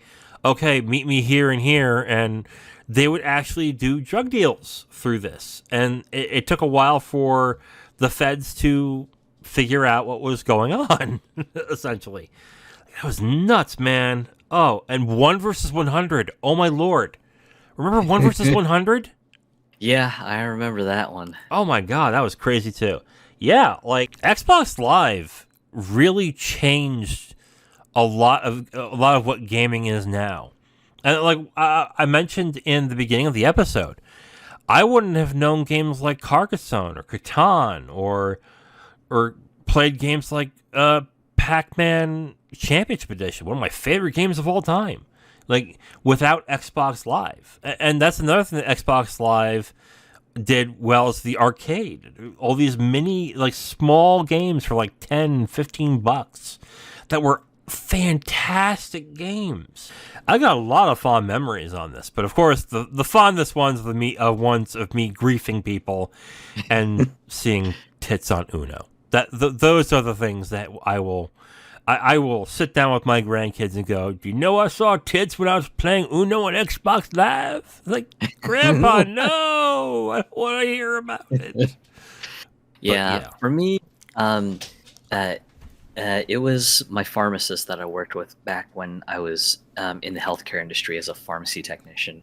My pharmacist was a big Call of Duty Modern Warfare 2 guy. Oh, yeah. And he was just like, dude, do you have Modern Warfare 2 on Xbox? I was like, yeah, I do. And he's like, dude, me and you should party up and play. I was just like, I don't know, man. I don't really have Xbox Live. And unfortunately, just the regional manager isn't letting you give me a promotion, so it's not like I can afford to pay my bills if I maintain a sub. And he's just like, yo, man, be right back. Wanders all the way back to the electronics section of the store where we worked at and everything, buys a 1-year card for me, and he's just like, now you got no excuse. We got to get on tonight. And I was just like, all right, I guess I'll trade you my nickname and stuff. So traded nicknames. We both had worked the closing shift at the pharmacy and everything. So pharmacy closed up shop at 9 o'clock, and he was like, all right, man, I know you got to drive back to your home and everything out about a city away. But yeah, just send me a text message. And once I get that message, I will log online and we'll get some Call of Duty going on. I was like, all right, cool. And then just got home, sent up a text. Both of us logged on. I party up with him, and we just start trolling the lobbies and everything, just blowing up dudes. And me and him were just cracking up because just I would get like a hilarious game-winning kill, or he'd end up like destroying a guy with like a kill streak or something. And we would just have just a bunch of fun just fucking around on Xbox Live that evening and everything. And I think both of us played until almost like 2 or 3 in the morning, and both of us had realized, we're like, oh shit, we both open the pharmacy, don't we? Oh shit, you're right. Okay, we both should log off. A couple of other things. I remember getting Forza 2 on Xbox 360, and the manager of GameStop basically was like, "Oh, do you have Xbox Live?" I'm like, "Yeah, give me your thing, and we'll play." And all we did was we drove the track backwards and crashed into each other just to see how the physics work. And that, and then one more. I was working at the bank as a banker, and I was pretty unabashed about how much of a big gamer I was. So everyone knew I was into video gaming, and they also knew I liked to write about video games too. And we all started talking. The manager was like, "Oh wait, you're on Xbox Live, right?" I'm like, "Yeah." Because give me your screen name. And without thinking, I gave him my screen name. Do you want to know what my screen name was at the time? Oh goodness, I can't even imagine. Well endowed. Now I was clever. I spelled dowd well in and DAOD like Taoism. Right. Right. So he saw I was like, well endowed. Oh God.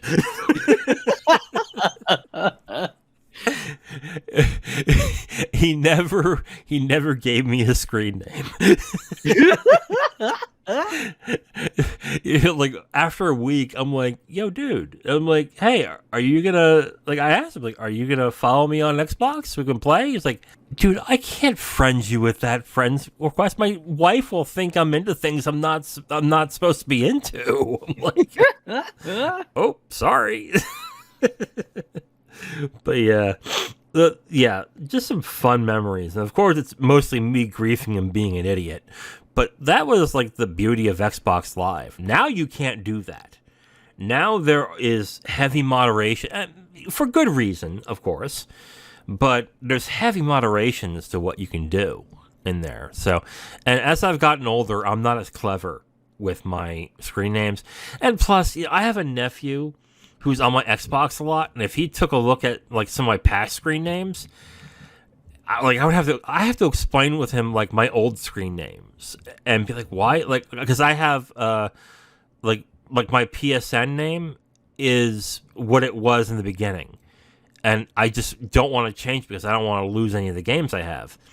Right. So I had to explain to him what that screen name meant and all that stuff. So like I can't do those names anymore. And being as old as I am now, it's kind of silly to do the overly silly or sexually explicit screen names, but I do miss it. I thought it was fun. But yeah, Xbox Live, crazy.